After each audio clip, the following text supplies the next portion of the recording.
इन्हें चाहे कुलदेवी हो चाहे कुल देवता हो, इन्हें दो भागों में बांटा गया है। एक तो आती है हमारे कुलदेवी और दूसरी कौन सी आती है आराध्य देवी।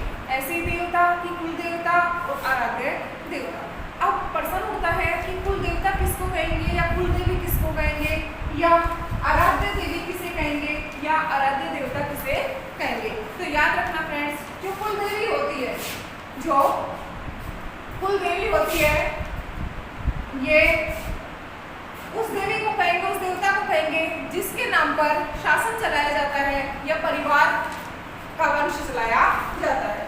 तो यह है जिसके नाम से शासन चलाना, जिसके नाम से शासन चलाया जाता है, शासन चलाया जाता है, उस देवी को क्या कहा जाता है कुल देवी। और आराध्य देवी किसको कहेंगे, याद रखना, आराध्य देवी उसे कहेंगे जिसकी पूजा की जाती है, जिसकी पूजा की जाती है उस देवी को आराध्य देवी कहेंगे। अरे रोज जिसकी हम पूजा उपासना करते हैं उसी तो आराध्य देवी। और जिसके नाम से शासन चलाया जाता है, जैसे हमारे कुल देवता कुल देवियां होती हैं, जहाँ छोटे बच्चों के जड़ूले और शादी होने के बाद जहाँ पर जात वगैरह लगती है उसे कुलदेवी या कुलदेवता, और जिसकी हम रोज पूजा अर्चना करते हैं, जिसके प्रति हमारा विशेष लगाव होता है, उसे आराध्य देवी के नाम से जाना जाता है। अब राजस्थान की कुल देवियों में हम सबसे पहले एक नंबर पे पढ़ेंगे जमवाई माता। अब जो जमवाई माता है वो कौन से क्षेत्र से संबंधित है, वो क्षेत्र है हमारा ढूंढाड़, और ढूंढाड़ के नाम से जयपुर और उसके आसपास के क्षेत्र को माना जाता है। प्राचीन काल में इस ढूंढाड़ क्षेत्र पर एक वंश था जिसका शासक था, और उस वंश का क्या नाम था, कछवाहा वंश।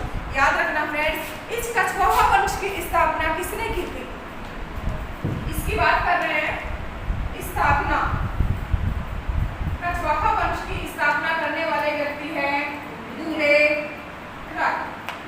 कछवाहा वंश की स्थापना किसने की थी, दूल्हे राय ने की थी फ्रेंड्स। और ये जो दूल्हे राय था, इसका एक और नाम था ढोला। क्या नाम था, ढोला। याद करिए फ्रेंड्स, क्या आपको ढोला के नाम से कुछ याद आया? ढोला मरवण की प्रेम कथाएं खूब पढ़ी हमने। ये वही व्यक्ति था, ये वही व्यक्ति था जो ढोला मरवण की हम कथाएं पढ़ते हैं। तो ढोला ये दूल्हे राय है, उसने ढूंढाड़ क्षेत्र में कछवाहा वंश की स्थापना कर दी है। और याद रखना फ्रेंड्स, जो ये दूल्हे राय है इसे किसका वंशज माना जाता है? अब भगवान राम के पुत्र जो लव और कुश थे, उनमें से ये माना जाता है कि राम के पुत्र कुश का वंशज था।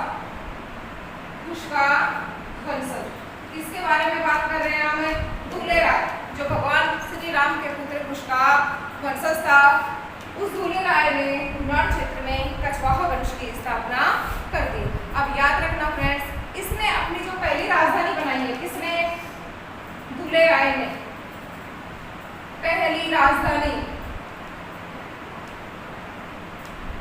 कछवाहा वंश में जो पहली राजधानी बनेगी वो क्या बनेगी, दौसा। पहली राजधानी कौन सी है, दौसा।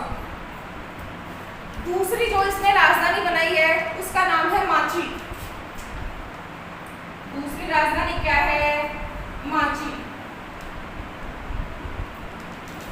पहली राजधानी दौसा और दूसरी राजधानी है माची।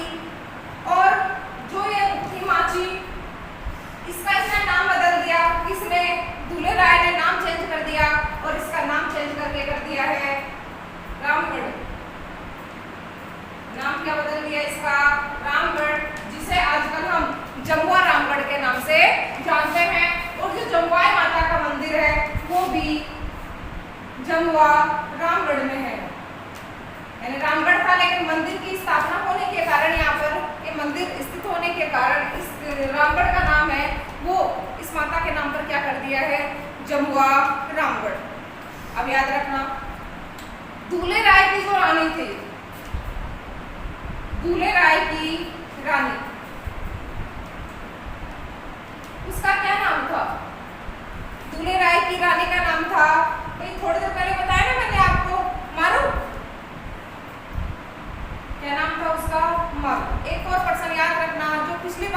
एग्जाम के अंदर पूछा गया था लेवल 2 में कि जब इन दोनों की शादी हुई थी तो ढोला की आयु कितनी थी। जब इनकी शादी हुई तो शादी के समय ढोला की आयु याद रखना मात्र 3 वर्ष थी। कितनी थी? मात्र 3 वर्ष। उसके बाद देखो इसकी एक पुत्री थी। किसकी? दूल्हे राय की कह दो, चिमारू की कह दो। दूल्हे राय की एक पुत्री थी और उस पुत्री का नाम था बुढ़वाई। क्या नाम था? बुढ़वाई। वेरी मोस्ट इम्पोर्टेंट टॉपिक है ये और बहुत इंटरेस्टिंग भी है। वीडियो को आपको एंड तक जरूर देखना है और जहाँ आपको कुछ समझ में नहीं आए वहाँ आप कमेंट करके मुझसे इसके बारे में पूछ सकते हैं। अब इसकी जो मृत्यु हुई थी, इसकी बुढ़वाई की मृत्यु, इसकी मृत्यु हुई भाई माची में। पुत्री की मृत्यु हुई है, मारू की मृत्यु मत कर देना। इसकी जो पुत्री थी बुढ़वाई, उसकी मृत्यु कहाँ पर हुई है? माची में। अब ये मरने के बाद में देवी बन गई। कौन बन गई? बुढ़वाई थी। ये मरने के बाद में क्या बन गई थी फ्रेंड्स? देवी बन गई थी। और इसका जो नाम रखा है बुढ़वाई का, वो नाम क्या रखा था? बुढ़वाई का नाम मरने के ऐसे लिखते हैं, मरने के बाद देवी, मरने के बाद देवी बनी। मरने के बाद क्या बनी थी ये? देवी। और याद रखना ये जो देवी है इसी को जमुआई के नाम से जाना जाता है। इसलिए इतनी सारी स्टोरी बताने की जरूरत पड़ गई, नहीं तो हम सीधा लिखते हैं कि इसका मंदिर कहाँ पर है और ये क्यों प्रसिद्ध है। अब हमने पढ़ लिया कि 2 राजधानी हो गई, एक दौसा है, एक माची है। एक और चीज याद रखना है आपको कि जो तीसरी राजधानी है इसकी, वो जम्मू रामगढ़ थी। इसकी राजधानी कछवाहा वंश की जो तीसरी राजधानी थी वो क्या थी? जम्मू रामगढ़। और वो भी हमें यहाँ लिखना है क्योंकि कछवाहा वंश में कई बार है ये प्रश्न पूछ लिया जाता है। तो थर्ड जो राजधानी थी वो क्या थी? रामगढ़ लिख लेते हैं हम। थर्ड राजधानी क्या थी इसकी? रामगढ़। और याद रखना फ्रेंड्स जो इसकी चौथी राजधानी है वो थी जयपुर। चौथी राजधानी क्या है? जयपुर। और जयपुर को राजधानी किसने बनाया था? जयपुर को जो चौथी राजधानी बनाया था वो किसने बनाया था? सवाई जयसिंह ने। तो कितनी राजधानियां हो गई आपने कछवाहा वंश की? 4। पहली क्या थी? दौसा। दूसरी क्या थी? माची। तीसरी क्या थी? रामगढ़। तीसरी क्या है हमारे? रामगढ़। और जो चौथी है वो क्या है? जयपुर। अब एक चीज और कि माची का ही नाम रामगढ़ रखा था।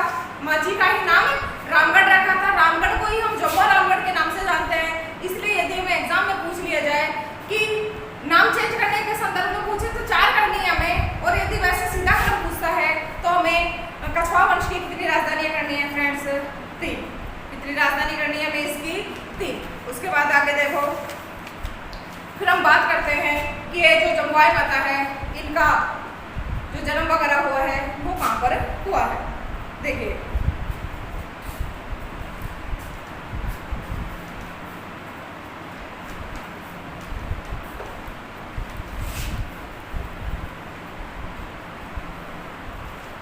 आपको वीडियो को एंड तक जरूर देखना है, तभी आपको टॉपिक अच्छे से समझ में आएगा।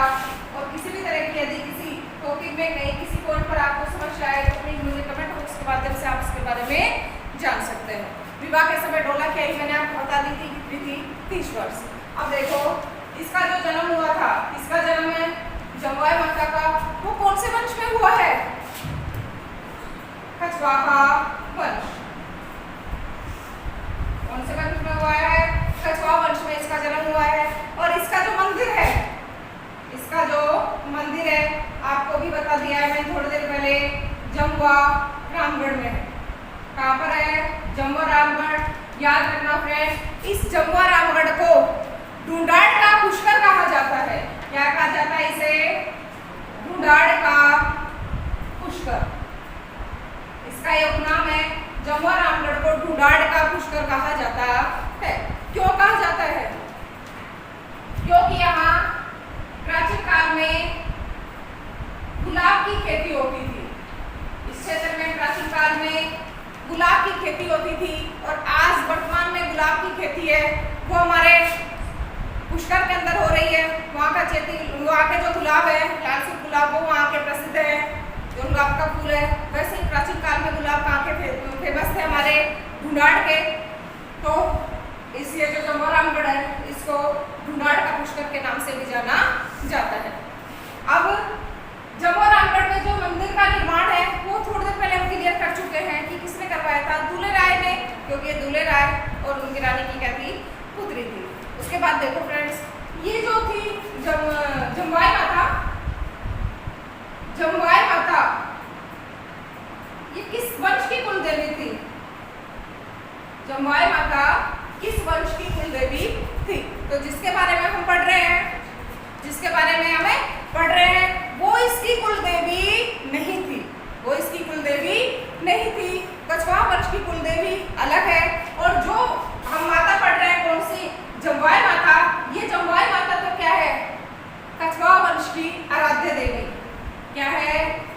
आराध्य देवी। अब प्रश्न आता है कि कछवाहा वंश की कुल देवी कौन थी? याद रखना, कछवाहा वंश की जो कुल देवी है, वो शिला देवी है। शिला माता, कछवाहा वंश की जो कुल देवी है, वो क्या है?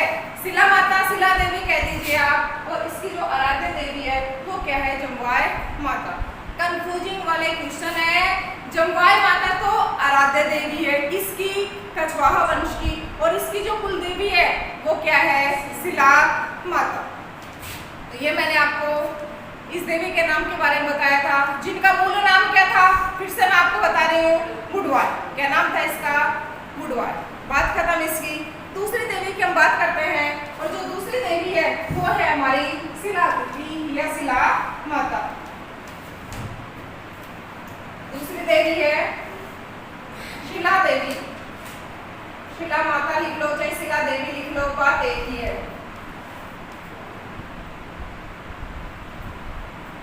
शिला देवी या शिला माता।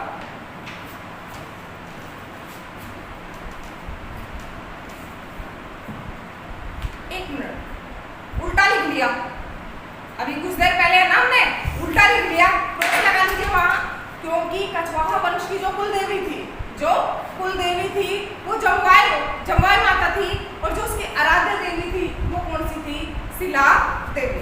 अभी यही ठीक कर लीजिए उसको। तो शिला देवी है, ये कछवाहा वंश की क्या है? आराध्य देवी।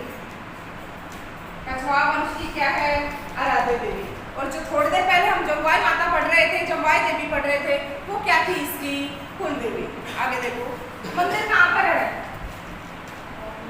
इसका मंदिर कहाँ पर है? आमेर। मंदिर कहाँ पर है इसका? आमेर। निर्माण किसने करवाया था?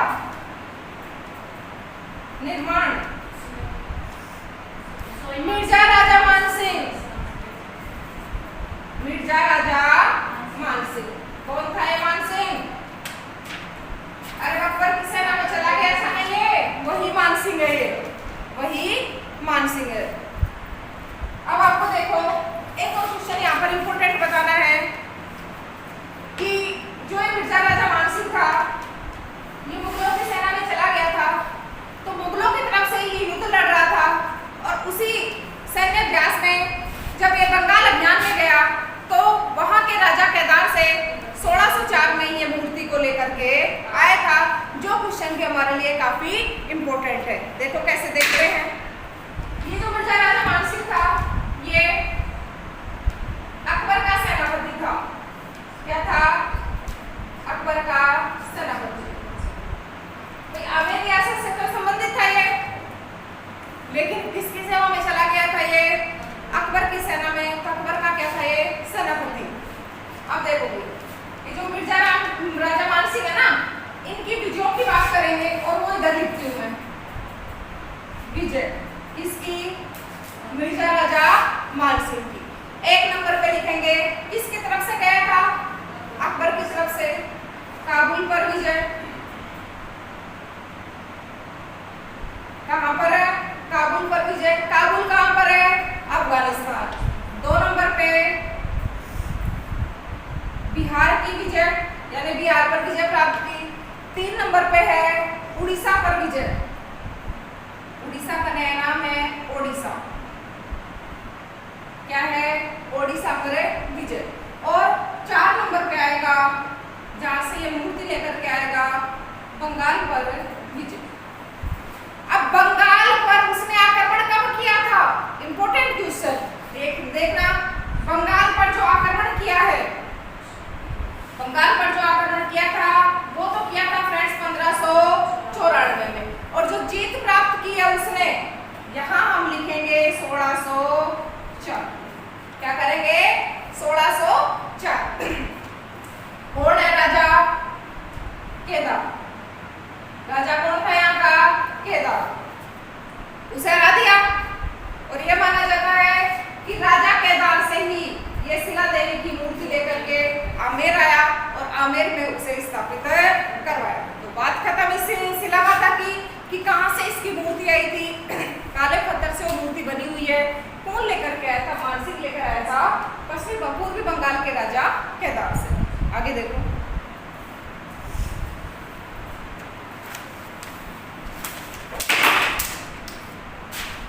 ये जो आमेर दुर्ग था, इस आमेर दुर्ग के पास में ही हमारे शिला माता का मंदिर है। आमेर दुर्ग का निर्माण किसने करवाया था? याद रखना, आमेर दुर्ग का निर्माण भी मिर्जा राजा मानसिंह ने करवाया था। और जो ये शिला देवी का मंदिर है, ये भी मिर्जा राजा मानसिंह ने ही बनवाया था। अब ये बताओ कैसे पत्थर से बनी है ये प्रतिमा? काले पत्थर से बनी, पत्थर से बनी। और वो जो काला पत्थर था वो कौन से पत्थर से बना हुआ था? संगमरमर से। काला पत्थर है, उससे बना हुआ था संगमरमर से। आगे देखिए, अब मुझे बताओ कितनी भुजाएं हैं? भुजाएं कितनी हैं? 8। शिला माता के कितने भुजाएं हैं? 8 है। मेला कितनी बार लगता है? मेला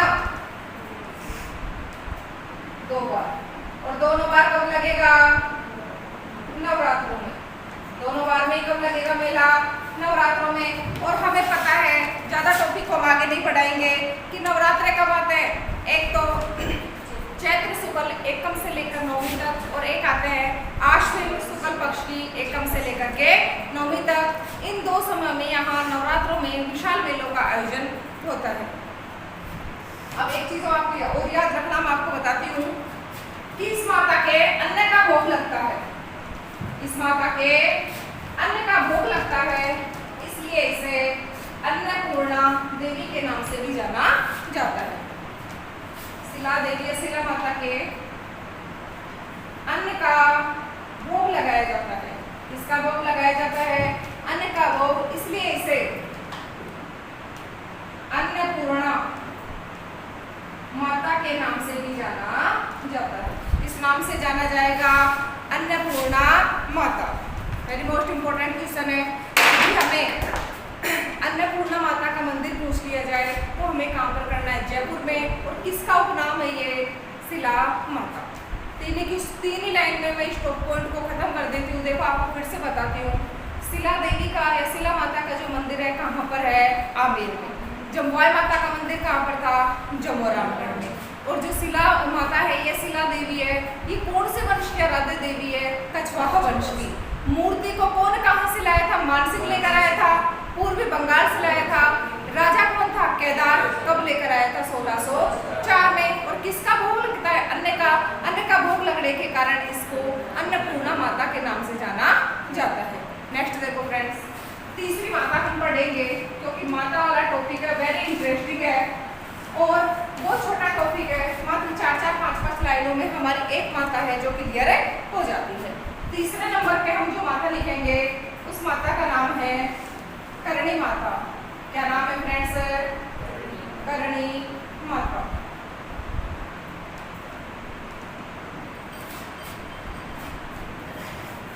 मंदिर कहाँ पर है? सीधे पहले हम डायरेक्ट इसकी बात करते हैं। इसका मंदिर है देशनोक। कहाँ पर है? देशनोक में। और देशनोक कहाँ पर है? बीकानेर। देशनोक कहाँ पर है? बीकानेर। यहाँ पर प्रसिद्ध करणी माता का मंदिर है। इसका जन्म कहाँ हुआ था? परिचय भी तो पढ़ेंगे इसका। इसका जन्म कहाँ जोधपुर। कहाँ पर हुआ था? सुबाप गांव। और सुबाप गांव कहाँ पर पड़ता है? जोधपुर। सुबाप गांव कहाँ पर है? जोधपुर में। किसका जन्म हुआ था और कौन से वंश में हुआ था? वंश यदि हमें पूछ लिया जाए यहाँ तो चारण वंश करना। कौन सा वंश करना है हमें? चारण वंश। इसका मूल नाम क्या था? इसका मूल नाम याद रखना फ्रेंड्स, वो था रिद्धिबाई। क्या नाम था? रिद्धिबाई। अब मुझे ये बताइए रिद्धिबाई का नाम करणी माता कैसे पड़ा? रिद्धिबाई का नाम करणी माता कैसे पड़ा? याद रखना फ्रेंड्स, हर चीज लिखने की नहीं है, बस मेरा मकसद है आपको सिखाना। इसका रिद्धिबाई नाम पढ़ने के, रिद्धिबाई का करणी माता नाम पढ़ने के पीछे एक छोटा सा रीजन है। इसके एक विकलांग बुआ थी। इसके एक विकलांग बुआ थी। अपने चमत्कारों से उसने उस विकलांग बुआ को क्या कर दिया था? ठीक। उसके बाद से इसे करणी माता के नाम से जाना जाता है। उसके बाद देखिए अब करणी माता का जो समकालीन शासक था, समकालीन शासक, भाई बीकानेर से संबंधित है ये तो। और जो समकालीन शासक आएगा वो जोधपुर का आएगा। कहाँ का आएगा? जोधपुर का। तो राठौड़ वंश है वही। तो इसका जो समकालीन शासक था उसका नाम याद रखना है आपको, जोधा। समकालीन शासक कौन था इसका? जोधा। मारवाड़ के शासक की हम यहाँ बात कर रहे हैं। इस राव जोधा को करणी माता का आशीर्वाद प्राप्त था। करणी माता का आशीर्वाद किसको प्राप्त था? राव जोधा। याद रखना, जो बीकानेर का दुर्ग है ना, मेहरानगढ़ का दुर्ग, जिसका निर्माण राव जोधा ने करवाया था, उस मेहरानगढ़ दुर्ग की नींव भी करणी माता ने ही रखी। लिखेंगे मेहरानगढ़ दुर्ग की नींव करणी माता ने रखी। करणी माता ने रखी। इंपोर्टेंट पर्सन बन गया क्योंकि राव जोधा ने निर्माण करवाया था और राव जोधा को किसका आशीर्वाद प्राप्त था? करणी माता का। तो वो नींव भी किससे रखवाएगा? हमारे करणी माता से। अब मुझे ये बताओ इसका विवाह किसके साथ हुआ? किसका विवाह? करणी माता। विवाह किसके साथ हुआ? और आपको पता है प्राचीन काल में जो विवाह थे वो बाल्यावस्था में ही हुआ करते थे, अल्पायु में। तो इसका जो विवाह निश्चित किया गया था वो किया गया था या किया गया था देवपाजी चारण के साथ। देवपाजी चारण। चारण समाज मैंने आपको थोड़ी देर पहले बताया ना, तो देवपाजी चारण के साथ इसका बाल्यावस्था में ही विवाह कर दिया गया। लेकिन याद रखना, इसे वैवाहिक जीवन कभी भी रास नहीं आया। इसने वैवाहिक जीवन है जो कभी भी नहीं बिताया। तो शादी तो हो चुकी थी, तो इसने क्या किया? इसकी जो छोटी बहन थी, किसकी छोटी बहन? करणी माता की जो छोटी बहन थी गुलाब देवी, उसका विवाह देवपाजी चारण के साथ करवा दिया। वेरी मोस्ट इंपोर्टेंट क्वेश्चन है। वैवाहिक जीवन नहीं बिताया, वैवाहिक जीवन नहीं बिताया, नहीं बिताया। क्या किया इसने? अपनी छोटी बहन, अपनी बहन, क्या नाम है बहन का? गुलाब देवी। अपनी बहन गुलाब देवी का विवाह किसके साथ करा दिया? देवपाजी चारण के साथ। अपनी छोटी बहन गुलाब देवी का विवाह देवपाजी चारण के साथ करणी माता ने करवा दिया। फिर आगे क्या होता है देखिए।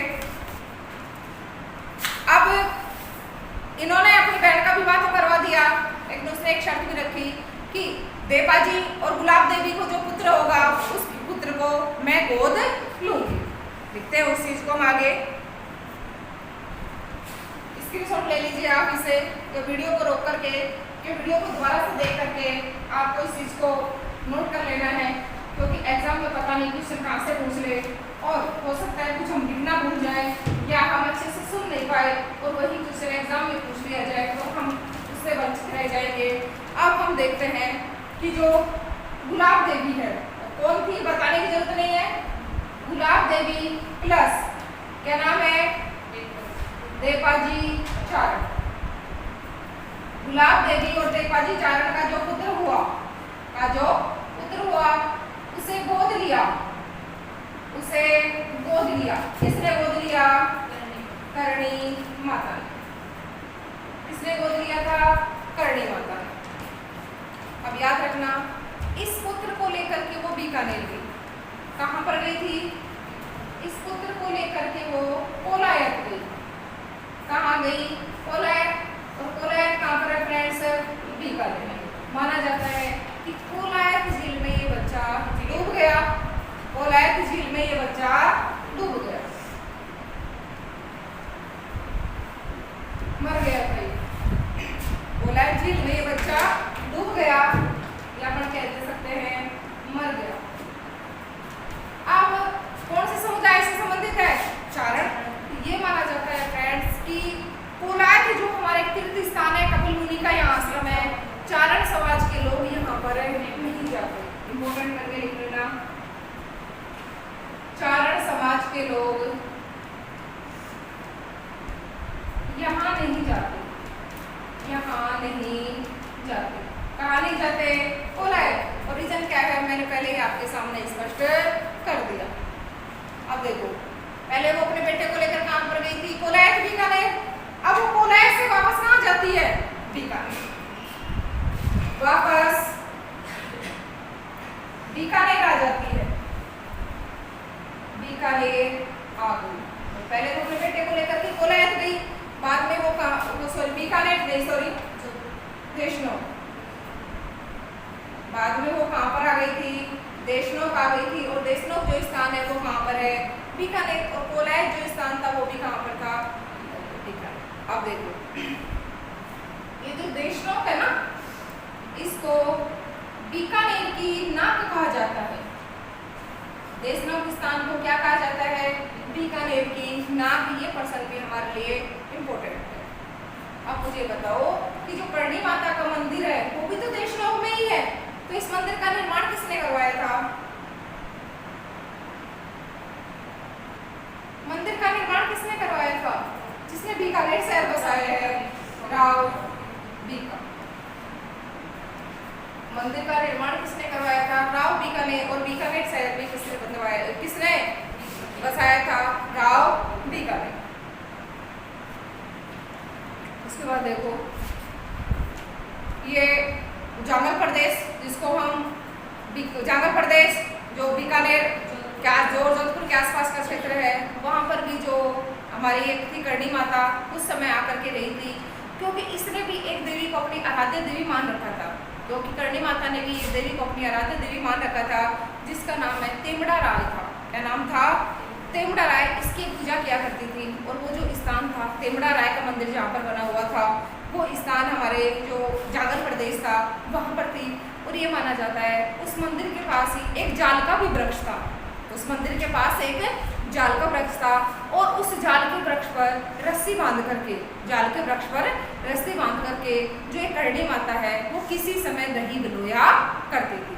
जांगल प्रदेश जो इम्पोर्टेंट एग्जाम में कई बार पूछा जाता है, बीकानेर और जोधपुर के आसपास का क्षेत्र है, उस जांगल प्रदेश के साथ हमारी करणी माता का संबंध रहा है, क्योंकि उनकी उस इष्ट देवी का मंदिर वहीं पर था। और उनकी जो इष्ट देवी थी उसका क्या नाम था? तेमड़ा राय। वहाँ जांगल उस मंदिर के पास में क्या था? एक जाल का वृक्ष। और जो जाल का वृक्ष है उस पर रस्सी बांध करके वो करणी माता किसी समय छाछ बिलोया करती थी। उसके बाद एक चीज और मैं आपको बता देती हूँ कि जो राव बीका था ना, वो जांगल प्रदेश में आकर के ही करणी माता से मिला था। जांगल प्रदेश में आकर के ही करणी माता से मिला। अब करणी माता का आशीर्वाद ग्रहण किया, क्योंकि वो उसके पिताजी भी उसको मानते थे, उसके पिताजी भी उसे मानते थे। जांगल प्रदेश में वो आया और इसका आशीर्वाद ग्रहण किया। और यह माना जाता है कि इसी के आशीर्वाद से उसने 1488 में बीकानेर शहर की स्थापना की थी। किसने की थी? राव बीका ने। अब मुझे बताओ, इसने अपना देह त्याग कहाँ किया? करणी माता की मृत्यु कहाँ हुई? देह त्याग कहाँ किया था? इधर लिख देती हूँ मैं, देह त्याग। इसने अपना देह त्याग कहाँ किया था? एक गांव है जिसका नाम है एक जगह है जिसका नाम है घीनेरू की तलाई। क्या नाम है? घीनेरू की तलाई।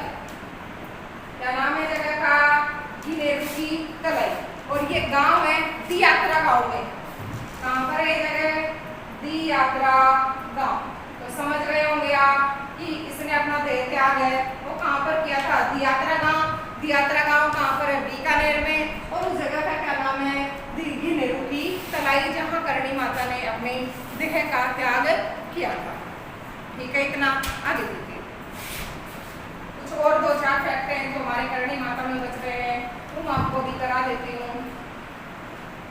वैष्णो बीकानेर में मैंने मंदिर बता दिया। दोनों जब नवरात्रे होते हैं आश्विन और चैत्र मास में, तो यहाँ मेलों का आयोजन होता है। देखो, करणी माता का जो मंदिर है उसमें सफेद चूहे पाए जाते हैं। क्या पाए जाते हैं? सफेद चूहे।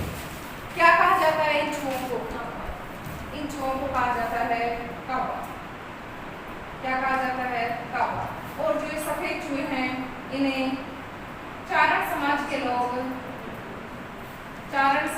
लोग अपना क्या मानते हैं? पूर्वज मानते हैं।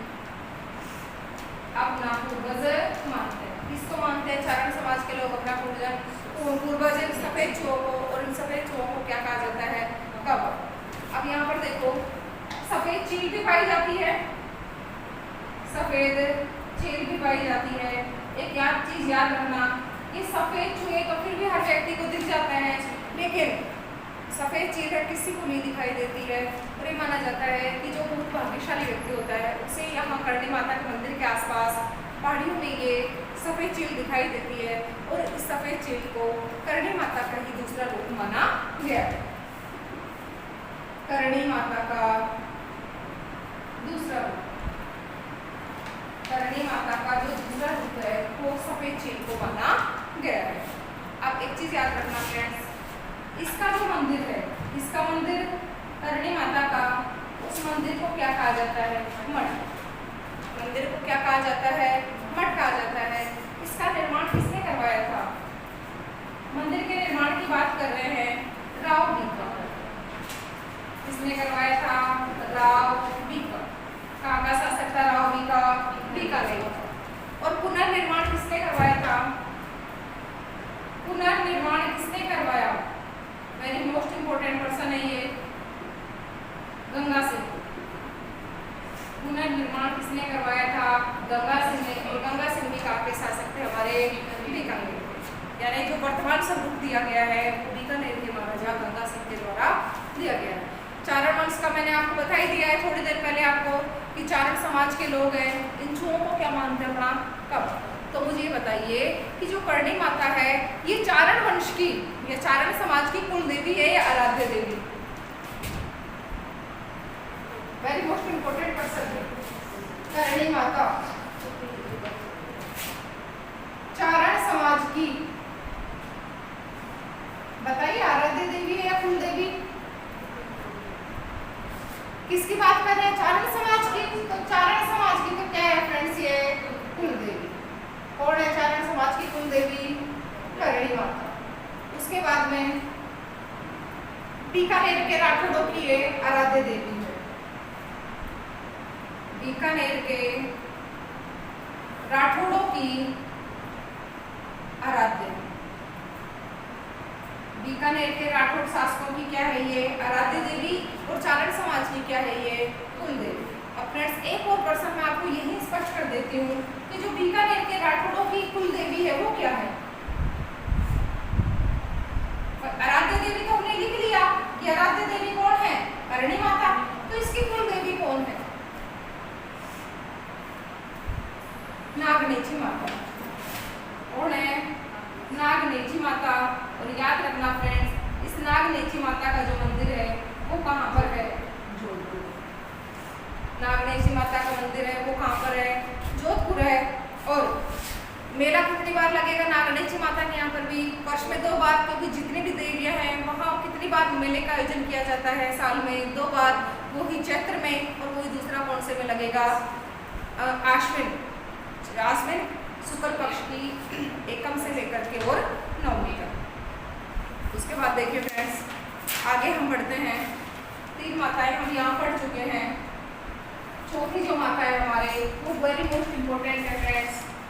आपको जितना ज़्यादा सीखने को मिले, चाहे वो कहीं से भी मिले फ्रेंड्स, आपको सीखना है।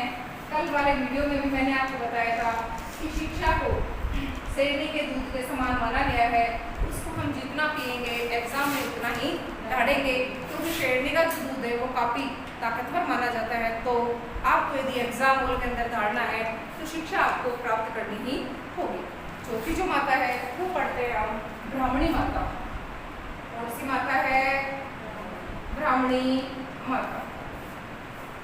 चौथी माता है ब्राह्मणी माता।